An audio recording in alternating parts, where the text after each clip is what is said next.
Good morning. Buenos días. Thank you so much for joining us this morning. Welcome to CasaCuba. I would like to thank you for taking the time to come together with us for another episode of the CasaCuba panel series, Conversando. Today, we are partnering with the FIU Robert Stemple College of Public Health to present a very special conversation between Joe Zubizarreta and Dr. Tomás Guilarte. Before we start, I would like to introduce CasaCuba for the benefit of those who may be unfamiliar with the project.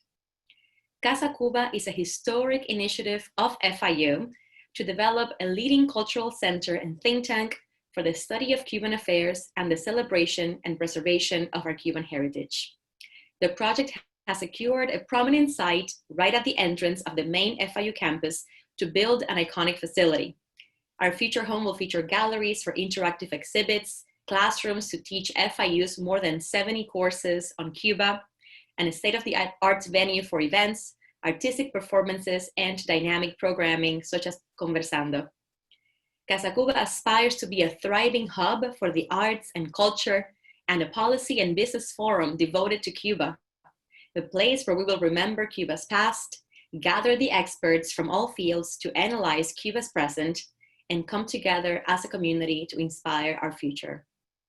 The Conversando series represents the commitment of CasaCuba to preserve our Cuban stories and to share them with the world. These conversations are recorded and kept for posterity as part of CasaCuba's oral history collection. Conversando is just a taste of what you will experience at CasaCuba when we open our doors. In this episode of the series, we are honored to welcome Dr. Tomás Guilarte, Dean of the Robert Stemple College of Public Health at FIU. A distinguished scientist, public health leader, and beloved educator and mentor whose story begins in Santiago de Cuba. Tomás Guilarte joined FIU after serving as the inaugural Leon Hess Professor and Chairman of the Department of Environmental Health Sciences at Columbia University Millman School of Public Health in the city of New York. Prior to Columbia, he received his doctorate and spent 3 decades as professor and researcher in the Department of Environmental Health Sciences at the Johns Hopkins University Bloomberg School of Public Health in Baltimore, Maryland. In 2018, he was inducted into the prestigious Johns Hopkins University Society of Scholars. In the same year, the Hispanic Organization of Toxicologists honored Dr. Guilarte as the recipient of the Distinguished Toxicologist Award, which celebrates a toxicologist of Hispanic origin for his or her outstanding professional achievements, excellence in research and service to the society. In 2019, Dr. Guilarte was honored by Congresswoman Debbie Mokersel Powell as a Hispanic leading educator making a difference in Hispanic Heritage Month. Also in 2019, he was elected NBC News Hispanic Heritage of the Month Top 20 Latino, making a difference in the United States, right next to Ricky Martin. In 2020, Dr. Guilarte was the recipient of the 2020 Medal Specialty Section Career Achievement Award and was awarded the FIU Top Scholar Award for 2020. In just 1 month, he will be inducted into the Academy of Science, Engineering, and Medicine of Florida. Today, Dr. Guilarte will be in conversation with my esteemed colleague, Joe Zubizarreta. Joe is an accomplished veteran of the advertising industry. Over the past 30 years, Joe has helped to build stronger, more successful brands for Fortune 500 companies. As COO for Subi Advertising, Joe oversaw business development, strategic planning, and client relations. After selling the company to WPP, Joe accepted a position with the Greater Miami Chamber of Commerce as Senior Vice President of Communications. He's revitalizing the Chamber's internal and external communication strategies. Beyond the communications division, he is the second in command of the Chamber's management, working with President and CEO Alfred Sanchez to develop the objectives and strategies that are driving the Chamber forward in this era of new technologies. I would like to thank Tomás and Joe for spending their morning with us. And thank you also to our friends at the Robert Stemple College and the CasaCuba team, with a special thanks to Dr. Maite Morales for the coordination of this event and the series at large. Thank you all for joining us. I hope to see you at future events, and I invite you to join us in our historic effort to build our CasaCuba. There are many ways to support the project and to become a founder, and we need your help to make this dream a reality. Thank you, and I will now welcome Joe and Tomás.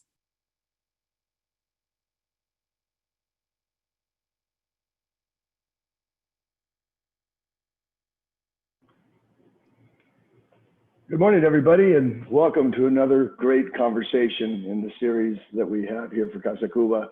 Today's guest is an absolute inspiration to not just all Cubans, but to all people in the world of academia and in the world of science.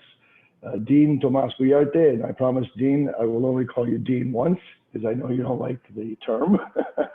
So Tomás Guilarte is a first generation arrival from Cuba at 13 years old. And he is going to share his life experiences with us in this great next hour that we have. So welcome, Tomás. And let's start, if there's anything you'd like to say before we start the questions. Hey, buenos dias, Joel. Good morning to everyone. I want to thank Maria Carla for the wonderful introduction. I'm humble and looking forward to this discussion, Joe. As I mentioned to all of you prior to this conversation, I'm a very emotional person that comes in the genetics from my father, a very emotional man.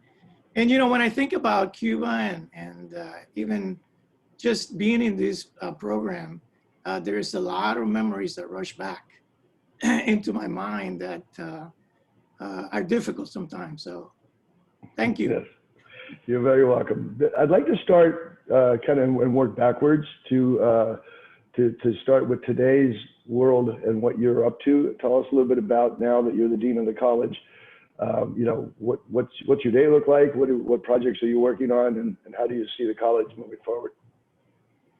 First of all, I'm privileged to be dean of this great college at FIU.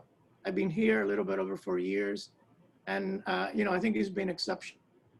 I thought from the beginning that Temple College was a diamond in the rough, and we just needed to know how to cut it properly for it to shine. And I think today is shining. We've been able to accomplish many different things here at the college in regards to rankings, research, education, online programs, national and international collaborations, student support, student success. So there are many different things that I can talk about. My day can start at any hour. 3 in the morning, 5 in the morning, it doesn't end. It could be 11 o'clock. I'll be making phone calls or communicating with people at the college or, you know, in my lab. I'm a scientist at heart. I love science. I believe in science. And despite the fact that I have the administrative duties of being dean, I also direct a program called Brain Behavior and the Environment. I love the research that I do. I have a very active lab, around anywhere from 10 to 12 people at any one point. And we have many different areas of research. I have some research that has been long-standing since I was at Johns Hopkins University, for example, looking at the impact of environmental pollutants on the brain, and new research that I started here. So there are many different topics, you know, that I deal with on a daily basis. Yeah, I think one of the most recent stories that many of us will remember in terms of environmental pollution is the water crisis in Flint, Michigan. And I know that while you may not have been completely immersed in that, you did consult on a documentary on it. Tell us a little bit about what you saw there and how you know, how you feel it may have affected the members of that community. So I became interested in linear toxicity in children many years ago, about 27 years ago, when I was at the Johns Hopkins School of Public Health. Unfortunately, in Baltimore, in the surrounding community in Baltimore, there were many children that were lead poisoned because of the housing that was available. And so I became interested and thought that in order for us to do something about it, that we need to understand how it impacts the brain.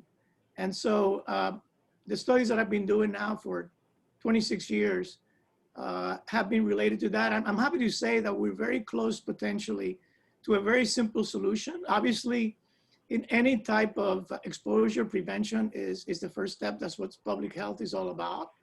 But lead in the environment is so prominent, so ubiquitous that it's everywhere. From the decades of burning gasoline with lead and painting lead in many houses. And the public health policies that occurred in the United States many years ago had helped dramatically. But unfortunately, in many countries throughout the world, where still lead is very high in the environment. And there are many, many more children that are exposed to lead. So in Flint, Michigan, what happened is that they changed the source of water. And the corrosion from the change in the water released the lead from pipes and other sources. And a greater number of children in the city became contaminated with lead. And so this is very common. This is not one event. It occurs almost on a weekly, monthly basis throughout different areas of the United States and the world. And so lead intoxication in children and the population is still a prominent problem, although much less so than what it used to be 40, 50 years ago. Well, obviously, the first step in finding a solution is knowing where the problem is, and I think we've made some great inroads on that. So, those of us that left Cuba early and came to Miami, many of us have gone to other places. You've gone to New York, to Columbia University. You've gone to Baltimore. At some point, everybody seems to come back to Miami. And it can't just be because of the weather, although that has a huge factor. But what was it that brought you back to FIU and to this opportunity? Yeah, so very briefly, when I came to the United States in 1967, my parents moved to New Haven, Connecticut for the first 2 years of our stay here in the United States. My father had a younger brother that lived there, and then we went there for 2 years. And then obviously he came back to Miami for opportunities to start a business, which he did. And then I went to school and left, went to Johns Hopkins and was there for many, many years in Maryland. And then I had the opportunity to go to New York City to become the department chair, and I had an endowed chair. But I love the Cuban culture. My parents then moved here, and I only would see them 2 or 3 times a year. And when I was contacted about this opportunity, I had to come and see whether this was something that I wanted to do. And I was reluctant, to be honest, when I was contacted. But then when I came here, I had a completely different view and made a decision if I was going to get the offer that I would come. And I did. And luckily, FIU is about 5 minutes from where my parents lived. I lost my mother 2 years ago, but my father's still alive. So it was very convenient from that perspective. I have many family members here in Miami, and of course, you can't beat the weather compared to New York. So to me, Miami is a paradise because I truly love everything Cuban and Latin, the music, the food, the conversation, being loud, you name it, I like it. So it's great for me to be back. And I know that your father, God bless him, is still alive. Your mother just recently passed, but I know that they must be very proud, not just of yourself, but of your rest of your siblings, because from what I understand, just about everybody in the family has become very successful in their own occupations or careers. Do you want to talk a little bit about your family? Yeah, so I owe everything, and later on you'll see some pictures of what I am today to my parents. They are, they say you don't choose your parents, and I was very lucky that I was able to get the parents that I have and had, because it's been to their support, their love, their nurturing. And my mother was an amazing woman. I could use the whole hour to talk about her and the way she was. And she was very outgoing. She was very outgoing with me, showing me her love. My father was a little bit more reserved, but equally amazing. And he's 93. He was 93 a couple of weeks ago. And I think that my upbringing and my life in a Cuban family when I was in Cuba, and as well as here with all the family members around. I remember on Sundays in Cuba to go to my grandmother's house and, for brunch and have 30, 40 people in the house, from cousins to aunts and uncles and, grandparents and parents, everybody. And this is the way I grew up. So your brothers and sisters all are slightly also on the very analytical side of the brain, great business people. Yet your father was very creative. He was a poet and an artist. I know that you're very proud of some of the work that he's done. And I know that the minute you try to read any of his poems, the box of Kleenex comes out. But I would like to put up one of those poems, and with Maria Carla's help, maybe she can read it for us so that we don't get you all choked up. Joe, before you put it up, can I just set this up Sure, for a minute? please. So you're right. Most of the Guilartes are business people. There is one scientist besides me, so I'm unusual from that perspective, because the Guilarte name and business go hand in hand. And so my father was always a businessman, but he had a very creative side that not too many people know except family and close friends. And so he loved to write poems. And this started early on when he was courting my mother, back when he was in 17 or 18. And, he has written just a tons of poems to her, as well as in general. And I think the one you're going to show today is one of the poems that was written about Cuba. And I think it's important to set up that this was done probably shortly after we left. And so you are absolutely right. All I have to do is look at it and the tears come down. So I don't think I'll be able to read it. And I appreciate Maria Carla read it for me. Great. Maria Carla, the stage is yours. This is an honor. Thank you very much. Can you put it up? Can you put the poem up, Maria Carla? I don't know if it's possible.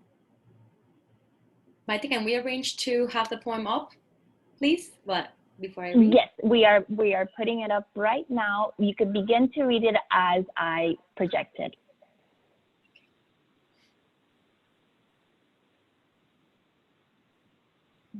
So, and also, he paints. So his apartment is filled with paintings, and he gives them away. He never want to do a show in a museum. He just does it for enjoyment.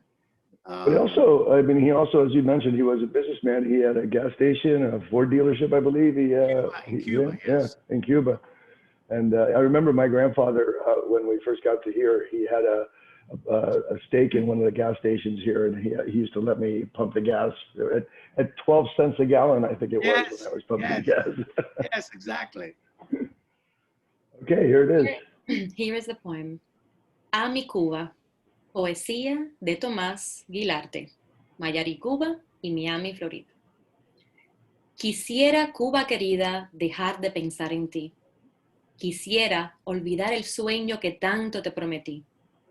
Quisiera olvidar La Habana y el valle de Yumurí, mi lindo y bueno Santiago y mi pueblo Mayarí. Quisiera en noches de estrellas en mi cama dormitar, para así no recordar las de Cuba, las más bellas. Si algún día yo olvidara el color de tus praderas, no recordaría encantado el color de tu bandera. Hoy te quiero prometer que a pesar de tanto llanto, nunca te olvidaré, mi linda Cuba, mi encanto. Oh. Precioso, beautiful. Thank you, Maria. I couldn't have done that. But now, so this is, you're 13 years old.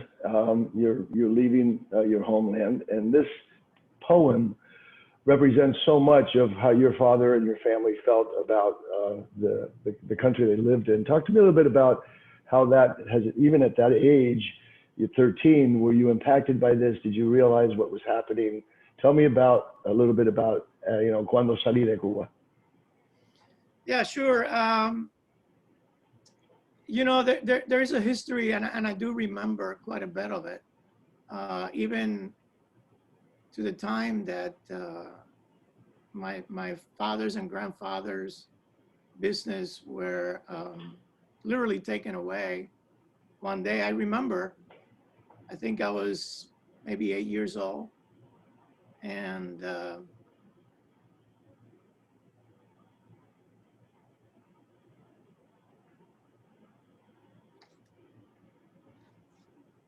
Take your time.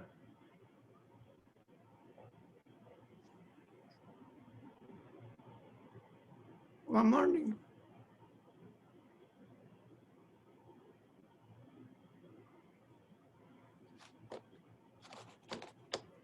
I knew this was going to happen. That's okay. It's so, I mean, it's such an emotional memories. I think all of us feel that way when we start thinking about it. Take your time and tell us what happened when you were 8 years old. So one morning I wake up and there was a lot of commotion in my house. And obviously, you know, I didn't know what had happened. And that was the day that a soldier came to the door of the business and told my parents, my grandparents, this is now belongs to the government, doesn't belong to you anymore. So that was the beginning of a journey that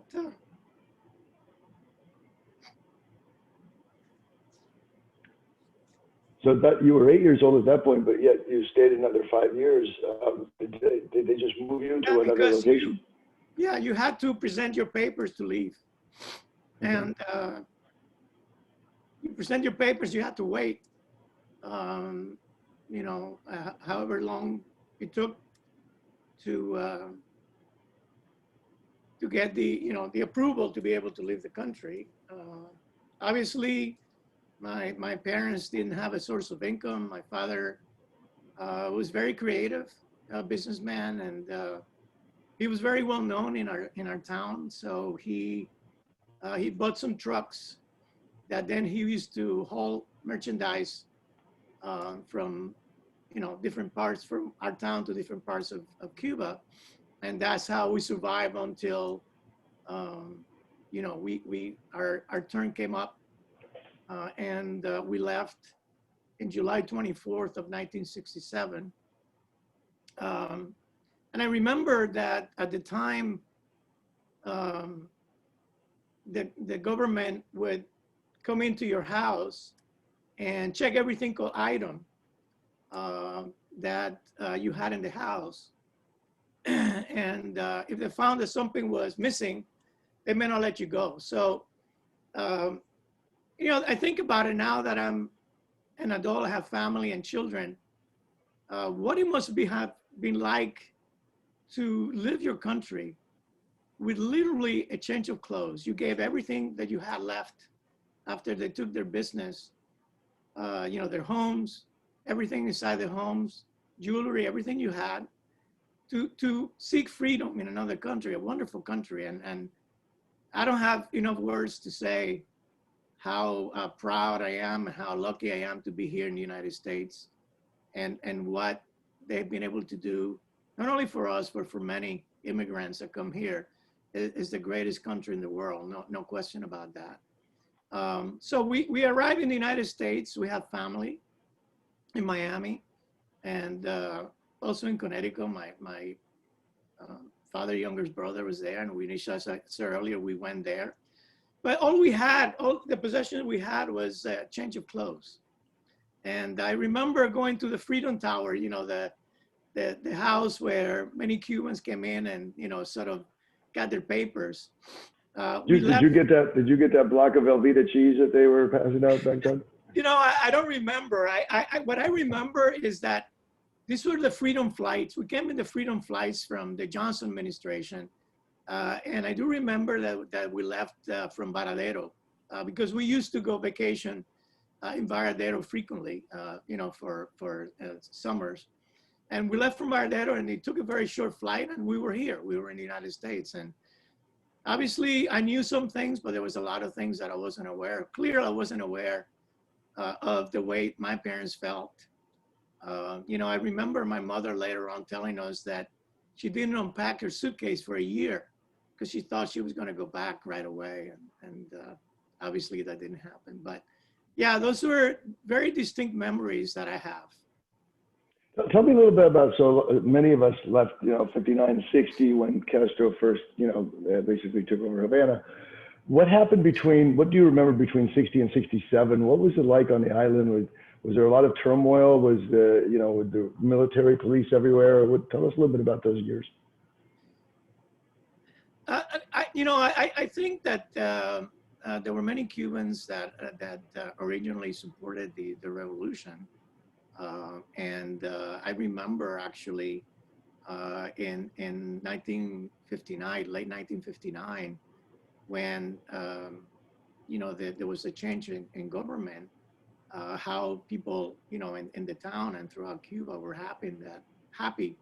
I mean, I remember that the trucks going by and people in the streets, and then things slowly begin to change. And obviously there are many things that I remember. I remember my mother was a school teacher. She was a kindergarten teacher. She always loved children. She actually was my kindergarten teacher. And I remember that as soon as we presented the papers, she was relieved, from her position, and called her many names.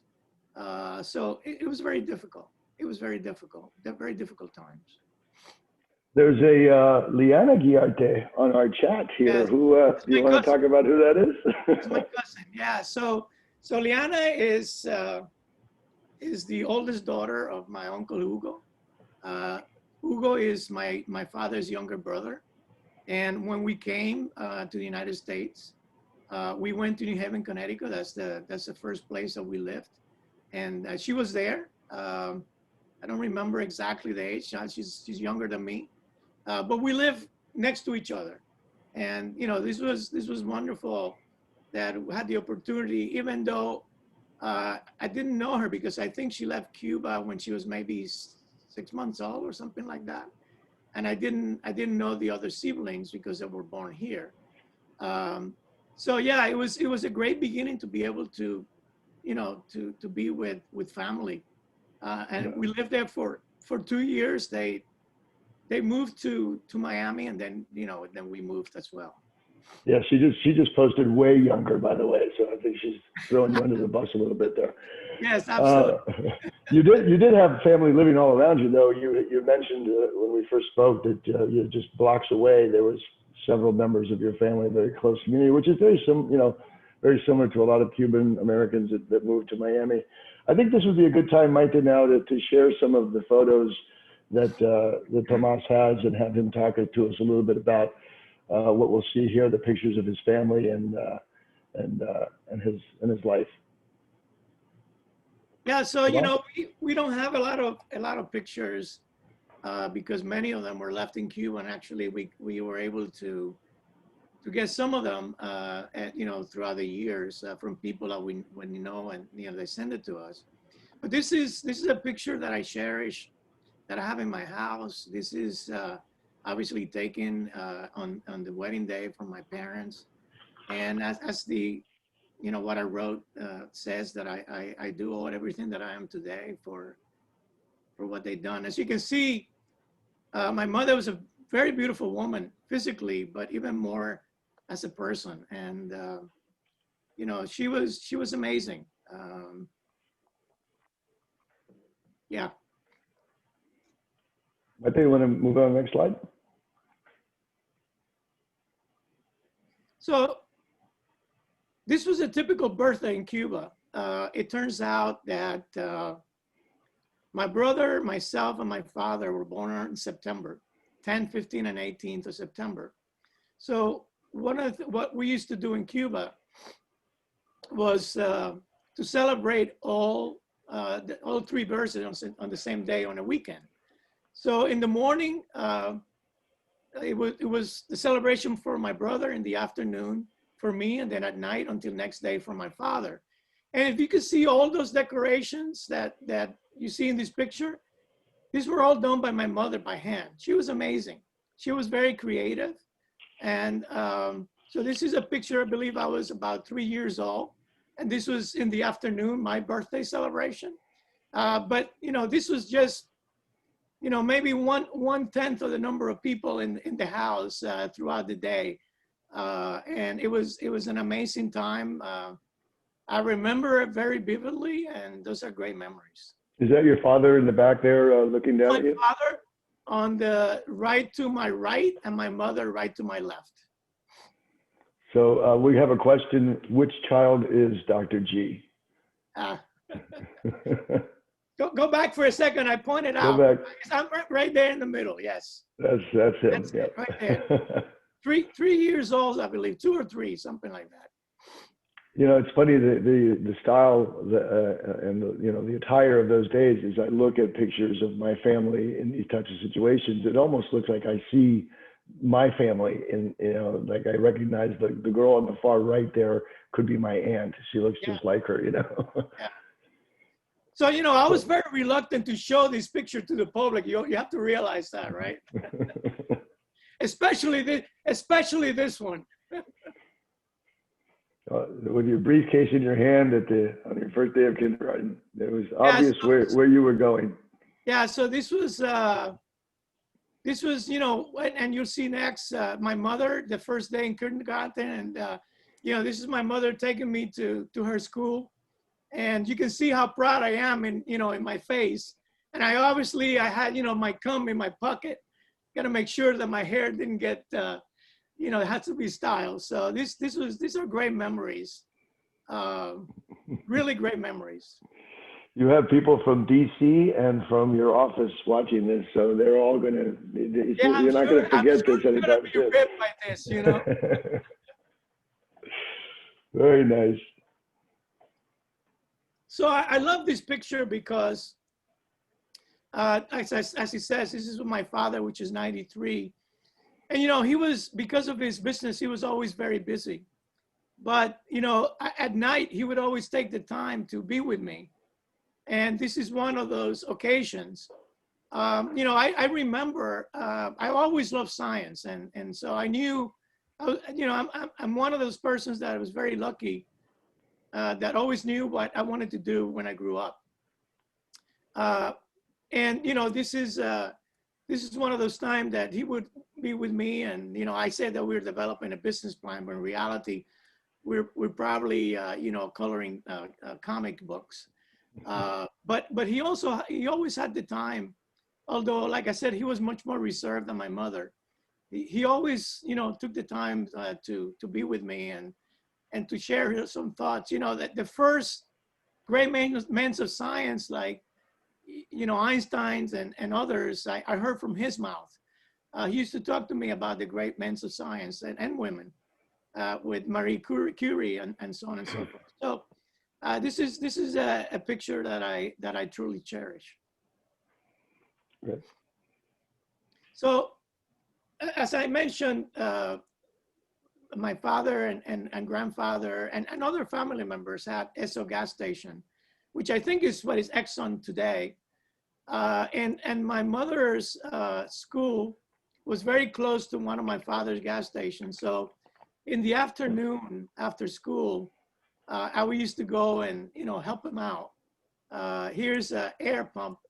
And the gentleman that is to my right is my paternal grandfather, that was also the owner of the business with my father. This is in New York City, the day that I was awarded the Leon Hess Professor Endowed Chair at the Melman School of Public Health and Columbia University.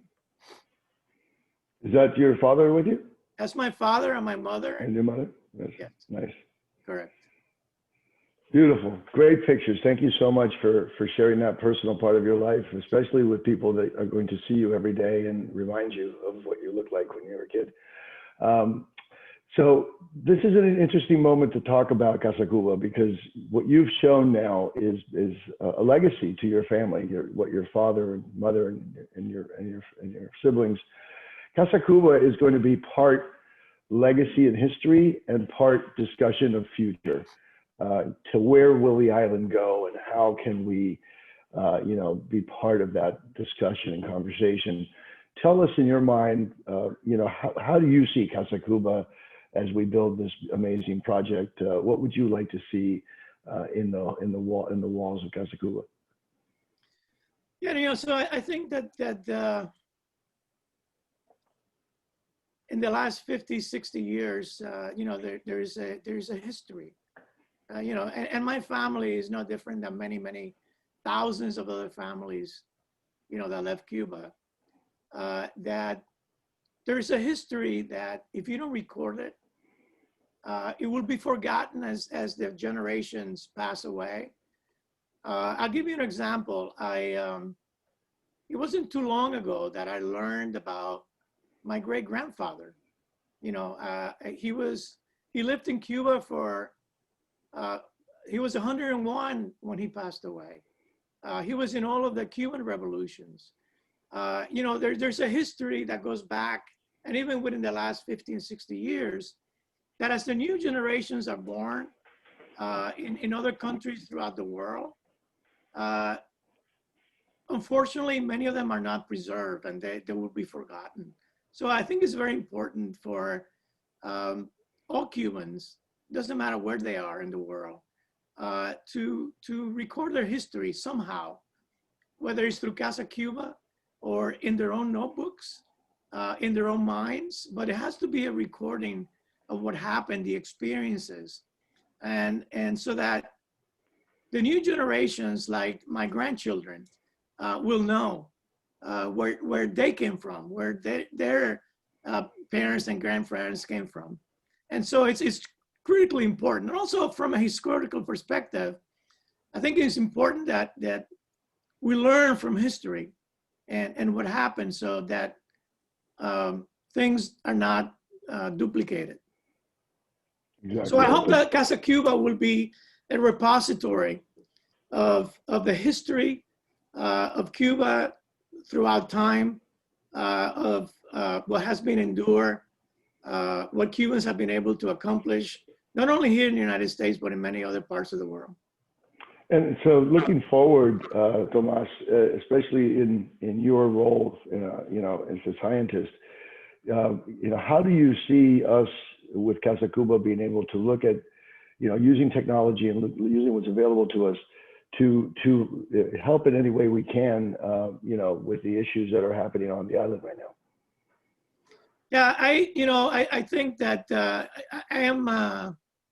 I used to keep up more with things that were happening in Cuba. Unfortunately, in the last few years has been less so, only because of my time. I have so many activities going on, and it seems like every week I get a new one, that my time to maintain what is happening, it's really almost non-existent. But I know that many other Cubans here and in other parts of the United States are doing that. And I think it's important to keep that in mind and to be aware of what's happening, how we can produce change. I think those are important items that we all need to think about. Thank you. There is a question on the chat that we're not going to get into, and I wanted to make a point of it because I don't want the person that asked it to feel that we're ignoring them. But it was a question about your, being part of a communist regime at one point. Your opinion on our elections and our politics, and this CasaCuba and anything that we do here is completely non-political. We do not want to get into discussions of political theory or democratic, government. So I apologize, sir, for not responding to you, but we just want to make sure that this does not get into a political realm, as far as everything that we do for CasaCuba, because I know a lot of people wonder, are we taking any political stance with CasaCuba, and we are not in any way. So changing subjects, they call you the dancing dean. How did you earn that reputation? So this was the result of a little show clip that it was done and shown in local TV. But I love to dance. Everybody that knows me knows that I love to dance, and I can tell you that has a history. I remember in Cuba, in Mayarí, the town that I used to live, because I was born inside. I want to make sure that the people understand that it says Santiago de Cuba. I was born in Santiago de Cuba, en la Colonia Española, but I lived in Mayarí, and I'm very proud. And that's the town that I lived in, because I have some great memories, and also some very difficult memories, because there was a hurricane, Florida, in 1963, where literally the entire town was inundated. It was a river right next to the town, and we lost everything, many pictures, many things in our house. But I love to dance. I remember in Cuba, you have to go back in time, right, to late 50s, early 60s. In the carnivals, I used to go in the town. They had, bands throughout the town, and I would go out with my friends, and dance until late. And so I always loved to dance, and I would do it until my last day. So this was a little clip that they did for me, where I had a little few steps that I showed in the clip. Well, yes, I love to dance. Well, there's some people on the chat that want you to teach them how to dance. So I guess you can reach out to reach out to the dean directly. So we have a few more minutes. I'm not seeing a lot of Q&A, but I will look. But I wanted to now, looking at, one of the questions is, can you share some of the salsa songs on your playlist? We'll do that. We'll take care of that. But we'll put something out when we send this out as a recording. We'll give you some the Spotify list for the dean. Let's talk about the advice that you would give. There's quite a few people on this chat that are very interested in how you became as successful as you are. But what career advice, based on your experience, can you give our audience? It's interesting, because this is something that I tell my students and my own kids. I have 4 children. I think, looking back at myself, like I said earlier, I always wanted to be a scientist. I knew that's what I was going to do. I don't know what I was going to do, but I knew science was going to be very deeply embedded in my life. And the best advice that I can give anyone, and I do actually almost on a weekly basis, is that you have to find your passion. And no matter what it is, I can tell you that, and I'm sure that if they're Cubans or in other nationalities, not just Cubans, Cuban parents, there's only certain things that they'll be happy to have to be a doctor, an engineer, or a lawyer. Everything else is out of the picture, right? Well, my parents wanted me to go to medical school. And, it just wasn't me. I didn't want to disappoint him, but I'm glad that it didn't happen, because that's not what I wanted to do. And at the end of the day, is you as a person that has to get up in the morning and be happy to go to work. And every day when I get up, whether it's at 3 or 4 or 5, I'm happy to come to work, because it's what I love to do. So my advice is that you got to find a passion. It doesn't matter what that passion is. This is what I told my kids. None of my kids are scientists. And whatever it is, if you love it, and if you're happy when you get up in the morning and you go to work and this is what you love to do, then do it. That's the best advice that I can give you. That's great advice. That's great advice. You only have a certain amount of time to enjoy your life, and so you don't want to be doing something that you're not enjoying. But so what is left for you to accomplish? What is your next your next goal, your next meta to achieve? So when I came to Temple College, the School of Public Health was not ranked by U.S. News and World Report. Today, I'm very happy to say that in a very short amount of time, the School of Public Health is ranked top 50 in public universities, and 78 out of about 180 schools. We were able to do that in about 3.5 years. We are in a stage right now where we're going to do a Temple 2.2. I think this college has huge amounts of potential to become top 25. We have developed many, many different programs, and we have great ideas and efforts that are going on right now that are going to pay off down the line. But I think the sky is the limit. And, you know, I'm not going to stop until we are the best that we can be. And so I think the future will tell whether we'll be able to do that. But I think we're really set up to become one of the top schools of public health, you know, in the nation, if not the world. Well, I have no doubt that with you leading that charge, we will get to there. And you might want to consider some sort of partnership with Dean Schreiner over at Cardiff for dancing lessons at the college. I didn't realize that. I didn't realize that he danced, but I will get it. He doesn't. He needs you. Great. So, well, you just talked about where you want to take the college. I think it's a great goal and something that you will continue to work on to achieve. I can't thank you enough. I know that an hour of your day is very valuable, and we've really enjoyed this conversation. I think that the panelists, from what I've seen in the chat, everybody is just loving your story and your inspiration. So you know you've done a lot for us here for CasaCuba. I thank you, and Maria Carla, if you'd like to jump in and Joe, before we sign off. Can I just say take 30 seconds? Of course, please. I don't want to leave the impression that the successes that we had, you know, it's been about me. It hasn't. We have great people at this college. You know, I always say this is not about me, it's about we.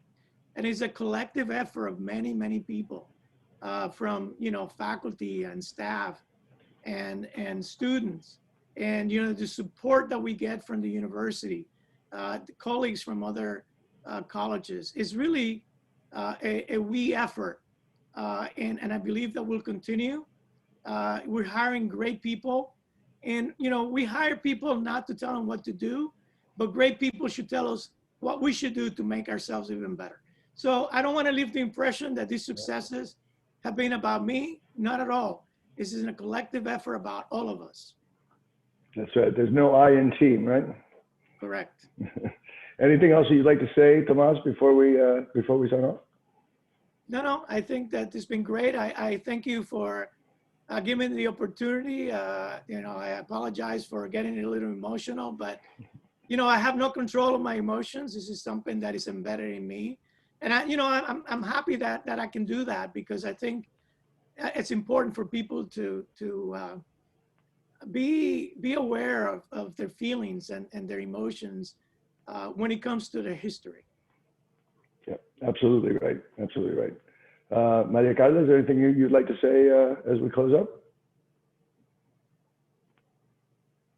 Thank you, Dr. Guilarte. Thank you, Joe, and thank you all. It has been really an honor to have all of you participating from the audience. I've recognized colleagues from FIU, students and mentees of Dr. Guilarte, family members, and that is the vision of CasaCuba, that the FIU family, the Cuban family, and everyone who shares a passion for the heritage, whether it's our dancing skills or our stories, always feel welcome to a place of learning, a place where we can all be inspired by the richness of our Cuban roots. So all of you know that you're always welcome to CasaCuba. CasaCuba is nuestra casa, and I really look forward to welcoming all of you to future events in this series and others. Please visit casacuba.fiu.edu for more information about our events, and especially the ongoing development of our project at FIU. We are about to start the design of our state-of-the-art facility right at the entrance of our main FIU campus, and it's a very exciting time to get involved in what is truly a once-in-a-lifetime project, and our opportunity to tell our story. As Dean Guilarte said, we can't let it be forgotten, and that is a mission that we hold dearly at CasaCuba. Thank you all once again. Have a beautiful day. Muchísimas gracias, de verdad, por estar con nosotros, Dr. Guilarte y yo, y todos ustedes. Thank you very much. Yes, thank you very much to all the viewers, and appreciate another session of Conversando. Stay posted. We have more great guests coming up in the next few months. Have a great day. Take care.